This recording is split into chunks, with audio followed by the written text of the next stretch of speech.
flow yang ditemukan dalam beriklan. Jadi untuk Anda yang mungkin baru pertama kali beriklan, saya akan memberikan satu gambaran apa yang akan terjadi ketika Anda beriklan. Jadi ini juga dialami oleh para advertiser di luar sana. Jadi Anda juga bisa menyikapinya nanti ke depannya dengan lebih bijak lagi gitu ya. Jadi biasanya kalau kita beriklan itu cuma masalah produk apa yang mau kita iklanin dan kita distribusikan kemana. Maksudnya distribusikan apakah ke Instagram, apakah ke Facebook, apakah lebih bagus di Instagram Reels ataukah di Instagram Story gitu ya. Jadi seperti itu. Nah biasanya kita kenal ini sebagai yang namanya product life cycle, dimana pertama kali kita launching of course biasanya ya mengalami kenaikan sampai ada titik jenuhnya, dimana kita mau spending berapapun somehow iklannya semakin lama semakin memakan biaya marginnya itu sendiri. Jadi kayak kita mau spending berapapun kok nggak naik-naik ya penjualannya ya. Jadi akan ada titik ini dimana ini adalah namanya udah mature gitu ya, atau udah stabil produknya.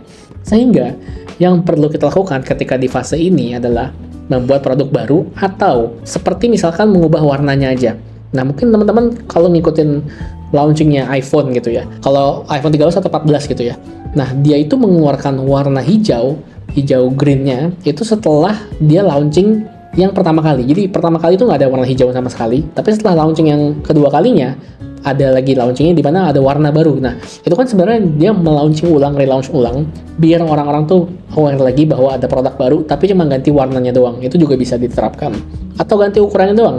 Kenapa kayak ada iPhone 6 atau 6s itu dibuat gitu kan, jadi kayak cuman sekedar mengganti ukurannya doang, atau membuat produk komplimennya juga bisa, atau testing menggunakan mode Lean Startup. Nah ini ada bukunya Lean Startup, ini saya sangat rekomendasi untuk baca gitu ya, untuk para brand owner, khususnya untuk para product creator ya, cara membuat produk gitu. Kemudian saya juga mau memberikan warning gitu ya kepada teman-teman yang beriklan produk-produk, karena bisa jadi ada produk-produk yang memang cukup sensitif, di mana ada 3 level produk. Produk level pertama adalah produk level yang paling aman, kayak misalkan baju atau sepatu atau jualan rumah subsidi, rumah komersil, ini cukup aman lah ya. Buku itu cukup aman. Nah, produk level 2 ini adalah produk yang cukup sensitif, kayak skincare, make up. Jadi kita nggak boleh terlalu memperlihatkan muka yang lagi jerawatan, before after, atau kulit yang terlalu banyak kayak sabun mandi itu kan ngeliatin kasih lihat kulit gitu tuh nggak boleh sebenarnya. Jadi ini produk level 2 yang sangat berbahaya, yang cukup sensitif maksudnya untuk kita iklankan.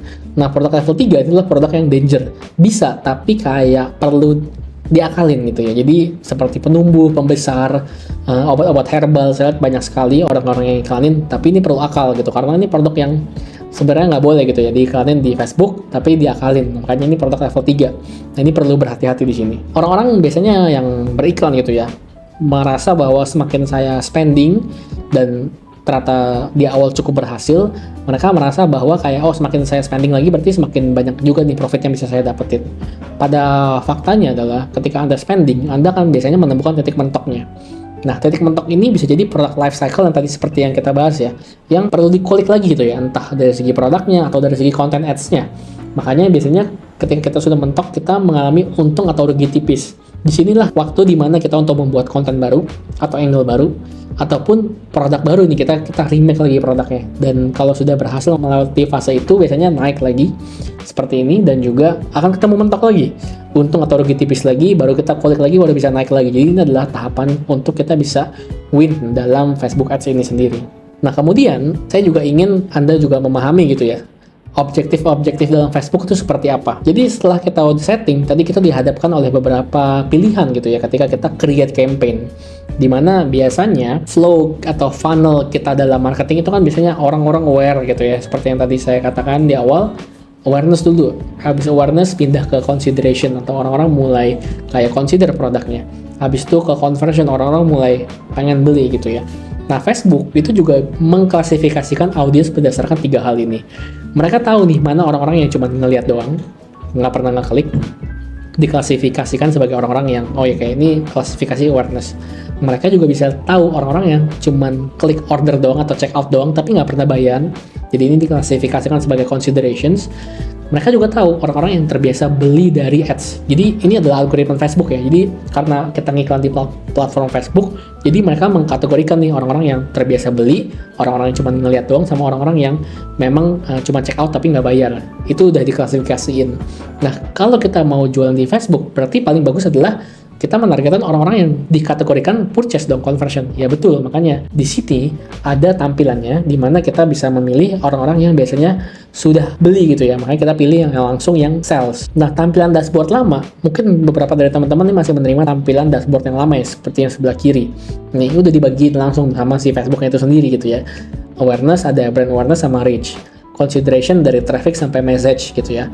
Kemudian ada juga yang conversion, ini di bagian conversion sampai dengan katalog sales, ini udah dibagiin langsung sama Facebooknya. Tapi di tampilan baru seperti yang sebelah kanan ini nggak dibagiin sama Facebooknya, jadi kita disuruh pilih sendiri. Nah, saran saya udah langsung pakai aja yang sales itu, karena kita pengen melakukan penjualan gitu ya lewat Facebook Ads. Buat saya pribadi, kayak kebanyakan orang ini mulai masuknya itu adalah oke, saya isi pixel dulu lah, katakanlah isi panasin dashboard dulu gitu ya dengan cara reach atau brand awareness.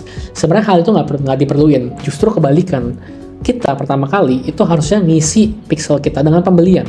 Jadi kita gas dulu konversi sebanyak-banyaknya sampai kita merasa konversi udah mentok, kita bisa pilih objective considerations, misalkan seperti kita pengen dapatin leads atau initiate checkout, itu bisa. Jadi dibalik, jangan mulai dari awareness tapi mulai dari conversion dulu. Nah, kalau considerationnya sudah mentok, baru kita mundurin lagi ke brand awareness.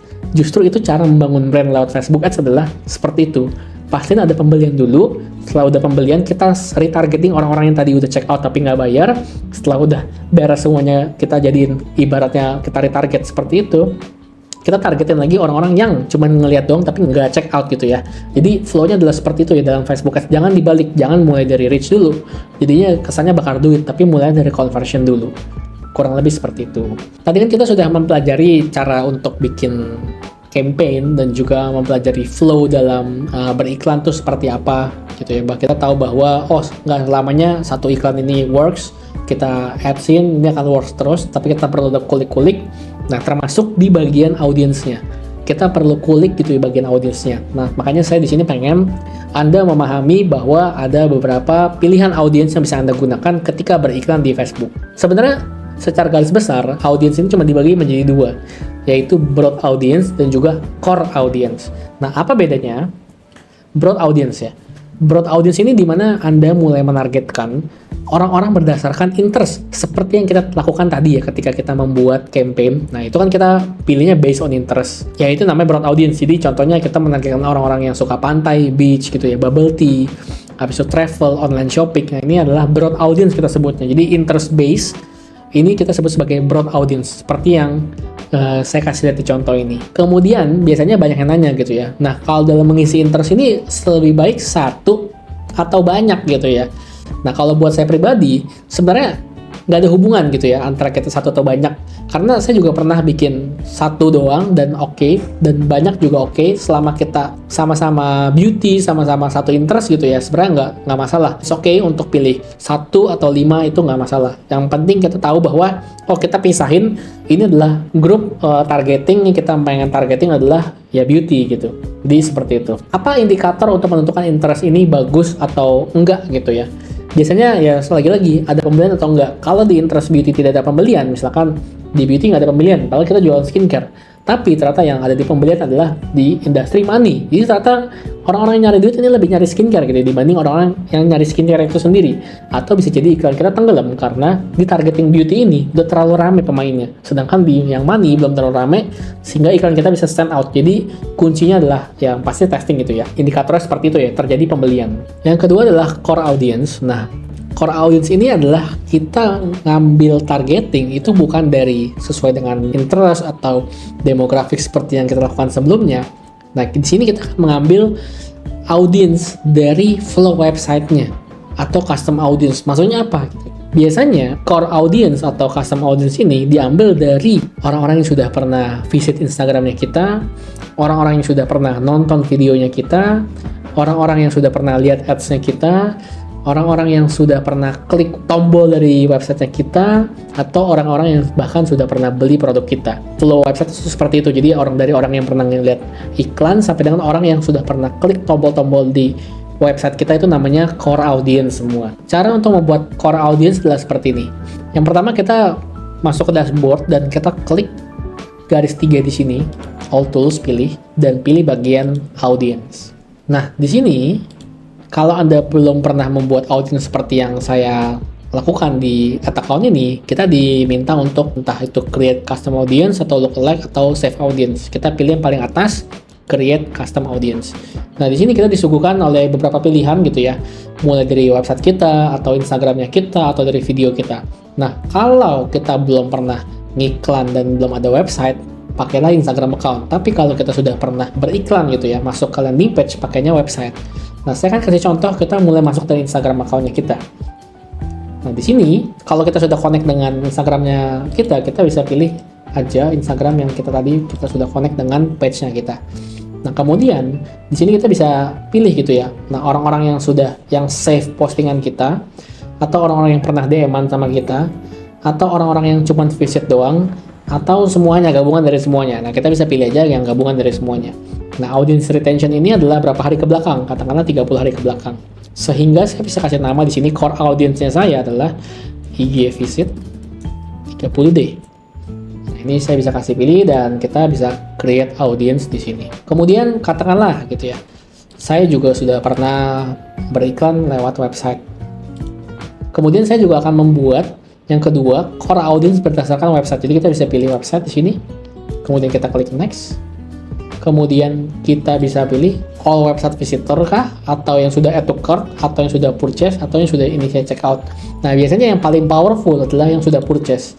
Jadi kita menargetkan orang-orang yang sudah pernah purchase, dan ini kita ubah misalkan jadi 45 hari. Jadi sebenarnya kalau dari Facebook itu sendiri bilang paling ideal itu adalah 180 hari. Cuman buat saya pribadi, saya sudah coba juga 180 hari, nggak gitu beda dengan 22 hari, dengan 45 hari. Jadi ya ini preferensi dari teman-teman aja. Jadi saya bisa bilang di sini adalah purchase 22 days. Nah, kita bisa create langsung audience-nya, dan ini adalah core audience.